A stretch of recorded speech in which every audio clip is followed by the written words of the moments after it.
Ja Photoshopin perusteet jatkuu. Tuossa äsken tutustuttiinkin ihan tuohon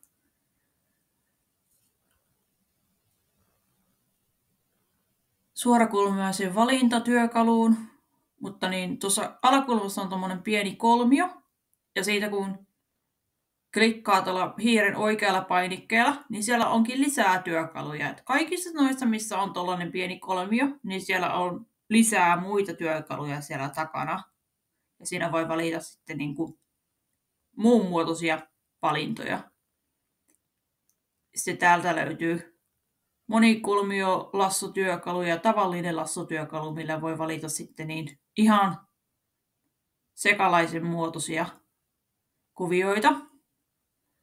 Ja nyt kun tuossa taustavärinä on vihreä, niin ei tapahdu yhtään mitään, kun siirtää koska taustaväri on sama kuin tuo etualan väri.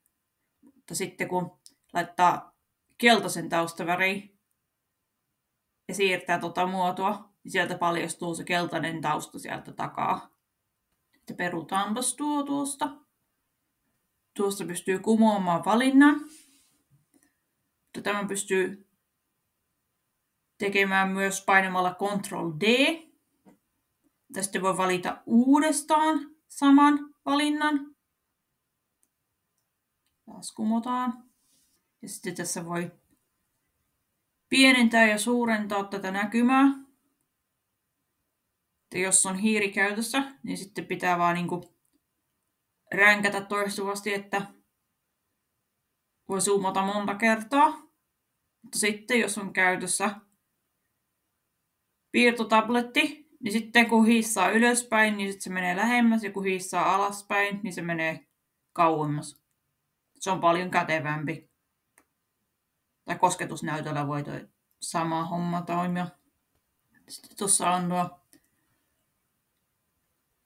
palauta 100%, sovita näyttö ja täytä näyttö. Valitaan piirtoväriksi musta.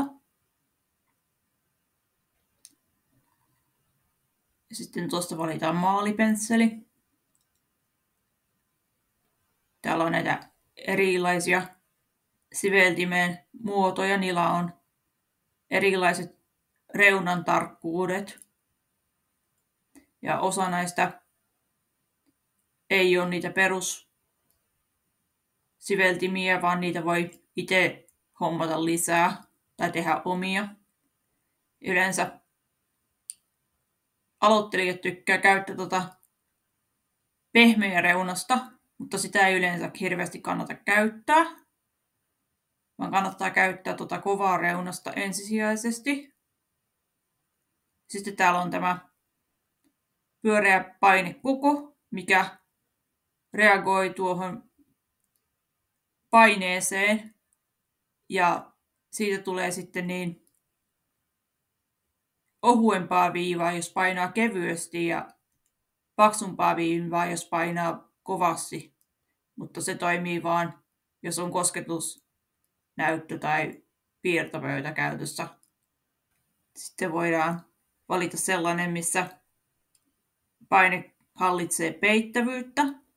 Ja siitäkin on olemassa kova ja pehmeä erikseen. Ja sitten tuossa on myös juoksevuus mukana. Sitten tuosta voi säätää sitä siveltimen kokoa. Ja nyt kun mulla on piirtopöytä käytössä, niin kuten huomaat, kun painan kovaa, niin tulee paksua viivaa, ja kun painan kevyesti, niin tulee ohutta viivaa. Sitten tässä kun valitaan tämä painepeittävyys ja juoksevuus, tuosta voidaan sitten säätää sitä juoksevuutta. Pistetäänpäs isokokoisempi. Kun painaa kevyesti, niin tulee tuollaista läpikuultavaa, ja kun painaa kovasti, niin tulee tuollaista tummaa, ja sitten niin vaihtelemalla painalluksen keveyttä tai voimakkuutta, niin voi tehdä varjoefektejä. Ja tosiaan kannattaa aina piirtää tonne uudelle tasolle eikä sinne taustatasolle. Ja kun tuossa niin ottaa pois näkyvistä tuon taustatason, niin siinä näkee, että tuo väri tuossa on osittain läpinäkyvä. Ja sitten tuossa silmänkuvasta voi laittaa sen takaisin näkyville. Ja sitten kun se on silmäkuvasta laitettu pois näkyvistä, niin siihen ei pysty tekemään muokkauksia. Vai jos yrittää jotain piirtää siihen, niin sitten tulee virheilmoitus. Ja sivellintä ei voitu käyttää, koska kohdetaso on kätketty. Niin noin ei voi vahingossa piirtää tasolla, jota on piilotettu. Tuodaanpa sitten uusi taso. Ja valitaan piirtoväriksi vaikkapa puna-oranssi. Kun piirretään uudelle tasolle, niin se ei vaikuta millään tavalla noihin alempiin tasoihin. Että ne näkyy sieltä vähän läpi. Mutta ne säilyy siellä alla muuttumattomina. Ja jos haluaa varmistaa, että ei vahingossakaan piirrä väärälle tasolle, niin sen alemman tason voi lukita. Niin sitten jos yrittää piirtää sille väärälle tasolle, niin se luokin tuossa automaattisesti uuden tason. Sen sijaan, että se piirtäisi sinne väärälle tasolle. Sitten tässä pystyy lukitsemaan noin pikselien alfa eli läpinäkyvyysarvot.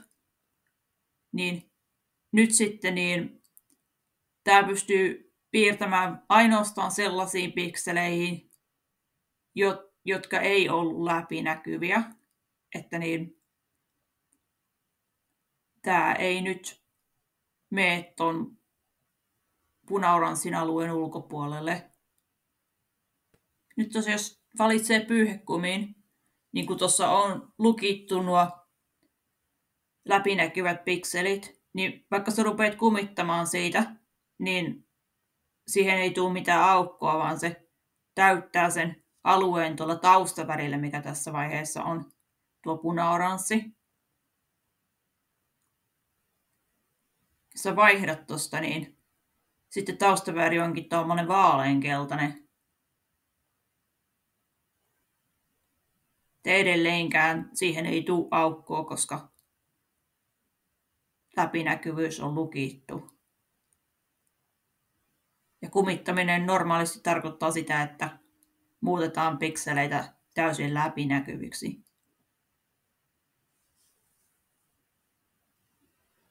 Tuossa voi sitten ottaa sen pois päältä. Sitten niin otetaan täältä lukitus pois päältä, niin sitten tällä pyyhekumilla voi sitten trimmata näitä reunoja. Pyyhekumi on hyvin kätevä työkalu tällaiseen reunojen siistimiseen. Ja sitten jos tahtoo, niin voi kumittaa vaikka koko alueen yli, eikä se vaikuta tuossa päällä olevaan tasoon millään lailla.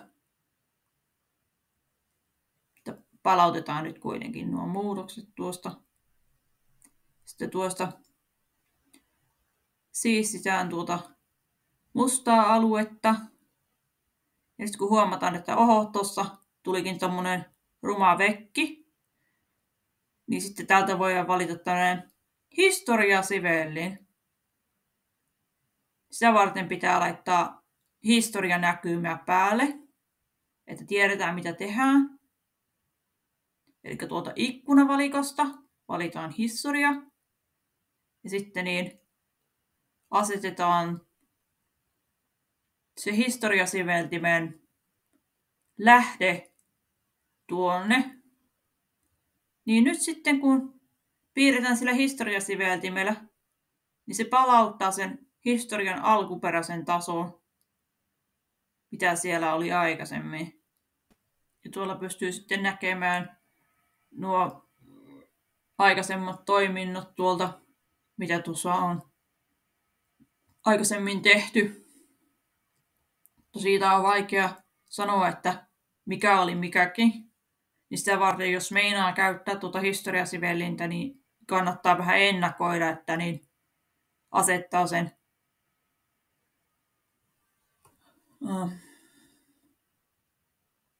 lähdetason sinne. hyvissä ajoin.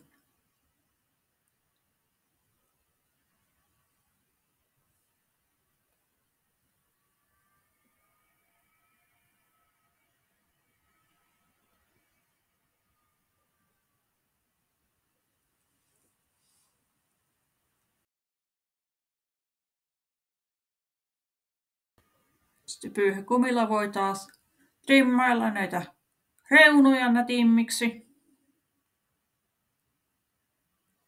Ja sitten niin mitä tahansa sivellintä voi myös käyttää pyyhekumin tapaa valitsemalla tuolta, että pyyhi. Tässä on nyt tämä läpinäkyvyys ja juoksevuus, paineenhallinta käytössä. Sitten täältä voi valita vaikka tällaisen lyijykönän.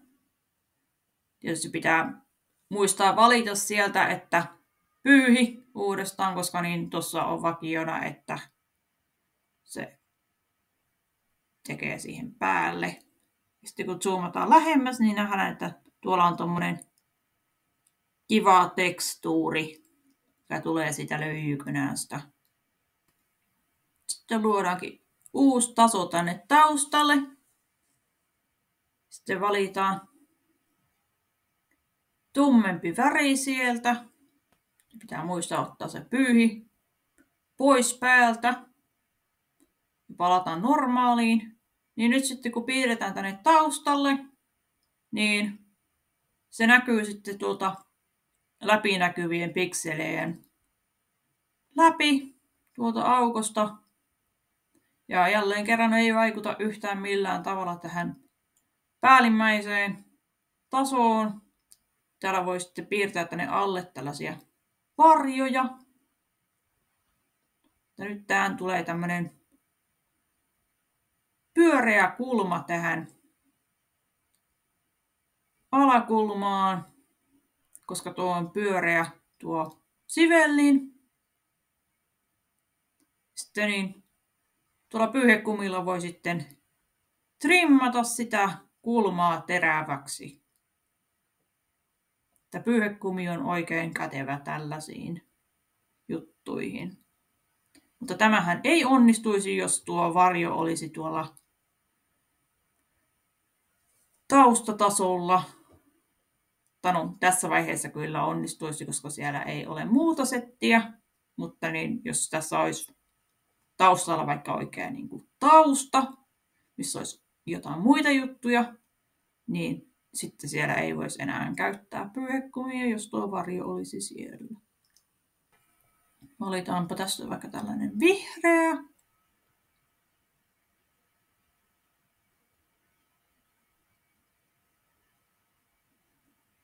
Ja piirretään tänne taustalle tämmönen neliskanttinen muoto. Ja jälleen kerran sitä voi trimmata teräväkulmaiseksi tuolla pyyhekumilla. Sitten on taas uusi taso käytössä. Piirretään vaikka tämmönen pallo tänne.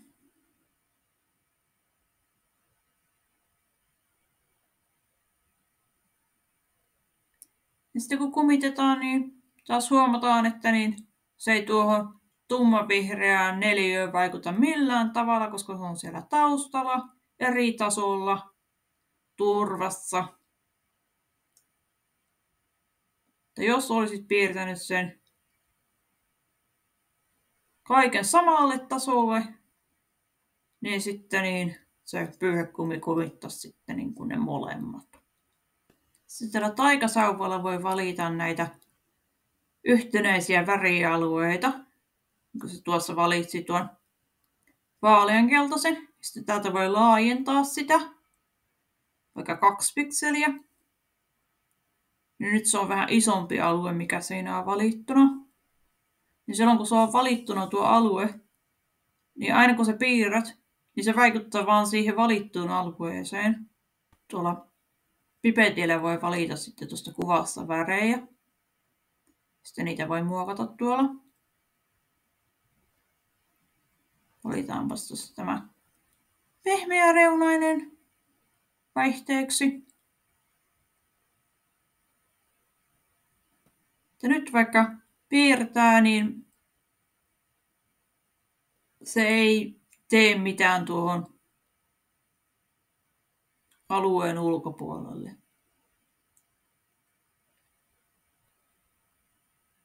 Sitten kun zoomataan sisään, niin nähdään, että tässä on hyvin terävä tämä reuna ja kaikki pikselit näkyy, koska tässä ei ole yhtään pehmennystä. Että niin, etäältähän toi näyttää ihan okolta. Mutta lähempää näyttää hyvin pikselöityneeltä. Sitten kun tuosta valitaan muoto, niin sitä voi sitten pehmentää niitä reunoja. Otetaan vaikka 2 pikseliä. Nyt kun sitten on pehmennetty ne reunat, se väritetään tämä muoto tästä ja taas zoomataan sisään, niin huomataan, että nyt ne reunat ei ole yhtä terävät kuin mitä ne tuossa aikaisemmin oli, koska siinä on sitä pehmennystä.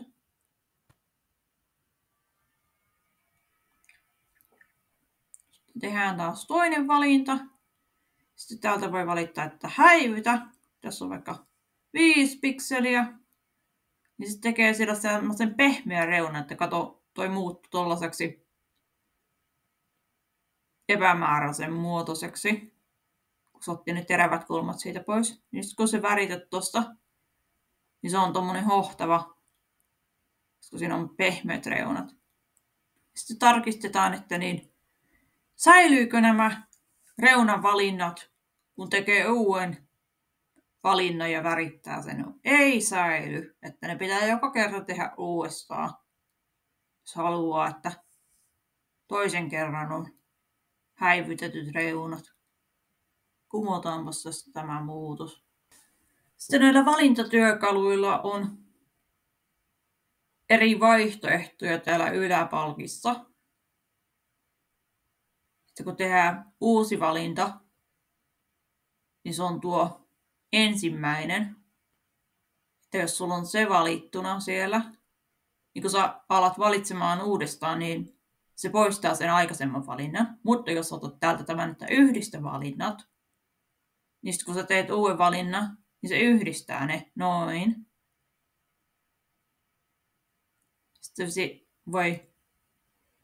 Sitten voidaan vähentää siitä valinnasta. Noin. Nyt siinä on sitten aukko.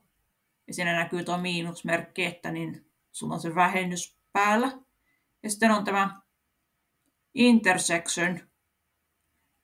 Se valitsee ne alueet, mitä noilla 2 valinnalla on yhteistä. Siitä tulikin tämmöinen C-kirjain.